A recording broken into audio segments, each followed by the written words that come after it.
Class 12 computer application third semester. এটা কিন্তু গুহপালের বইটি ফলো করে আমি পড়াবো।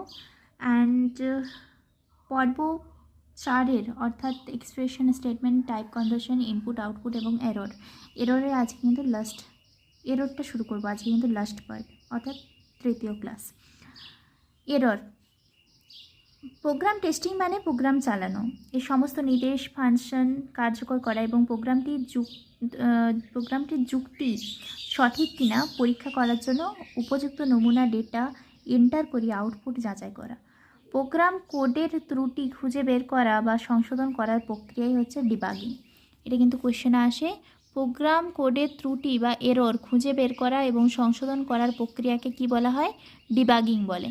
একটি প্রোগ্রামে কটি ডিবাগিং বা কটি এরর দেখা যায়? প্রধানত এরর 3 প্রকার হয়। একটা syntax error, logical error and run time error. তাহলে সিনট্যাক্স এরর কি? সিনট্যাক্স এরর বলতে বোঝায় প্রতিটি প্রোগ্রামিং ল্যাঙ্গুয়েজের নিজস্ব নিয়ম বা ব্যাকরণ রয়েছে। কোডিংয়ের সময় আমরা যদি প্রোগ্রামিং ল্যাঙ্গুয়েজের নিজস্ব নিয়ম বা ব্যাকরণ অতিক্রম করি তাহলে সিনট্যাক্স এরর দেখা যায়।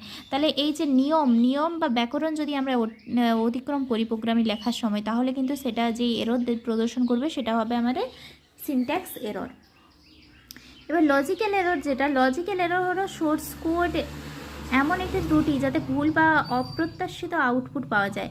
প্রোগ্রামের কম্পাইলেশনের সময় এই ত্রুটি ধরা পড়ে, তাই প্রোগ্রামটি চলবে কিন্তু রান টাইম এরর বোঝা যাবে। উপরে উদাহরণে হোয়াইল লুপটি একবারও এক্সিকিউট করবে না, কারণ এক্সের প্রাথমিক মান 100 প্রদর্শন আছে অথচ শর্তে দেওয়া রয়েছে এক্সের মান 10।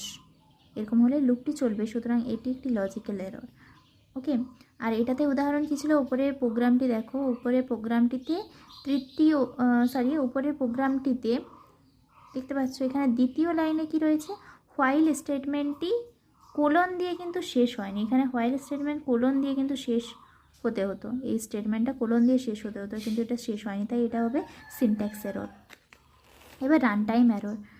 প্রোগ্রামে রান করার সময় রান টাইম এররটা তাহলে কি? প্রোগ্রাম রান করার সময় যদি একটি অস্বাভাবিকভাবে এটি বন্ধ হয়ে যায় তাহলে বুঝতে হবে রান টাইম এরর হচ্ছে।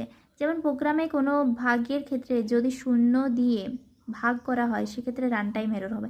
0 দিয়ে কি কাউকে ভাগ করা যায়? অবশ্যই না, 0 দিয়ে কাউকে ভাগ করা যাবে না, তাহলে সেটা কিন্তু আমার রান টাইম এরর হবে। অর্থাৎ কম্পিউটারে তুমি একটা কাজ করছো, এবার কাজ করতে করতে যদি তুমি ফল যখন প্রদর্শন হতে যাবে, মানে তুমি ক্লিক করলে ফল প্রদর্শনের এবার ক্লিক করার সাথে সাথে কম্পিউটার অফ হয়ে গেল, তাহলে বুঝতে হবে এটা আমার রান টাইম এরর চলছে। মানে এখানে কিন্তু ফল আমার প্রদর্শিত হবে না। এখানে যেমন অযৌক্তিক কি, 0 দিয়ে কাউকে ভাগ করা যায় না, তাই না? এবার 0 দিয়ে যদি তুমি ভাগ করতে চাও সেটা দেখিয়ে দেবে তোমার রান টাইম এরর। এক্ষেত্রে 0 দিয়ে ভাগ করা হচ্ছে অযৌক্তিক। এক্ষেত্রে রান টাইম এরর মেসেজ দেবে ডিভিশন বাই 0 এবং প্রোগ্রামটি অস্বাভাবিকভাবে বন্ধ হয়ে যাবে। নিচের প্রোগ্রামটির রান টাইম এরর প্রদর্শন করবে। এবং x = 20, b = 0। Print x by b করলে 20কে 0 দিয়ে কখনো ভাগ করা যায়, 20কে 0 দিয়ে কখনো ভাগ করা যায়? 20কে 0 দিয়ে কখনো ভাগ করা যায়? নিশ্চয়ই যায় না, তাহলে এক্ষেত্রে এটা রান টাইম এরর। তো আজকে ক্লাসটা বেশ এটুকুই ছিল। তো পরের দিন আমরা কিন্তু কোয়েশ্চেন আনসারগুলো সলভ করবো। Okay, thank you for watching my video.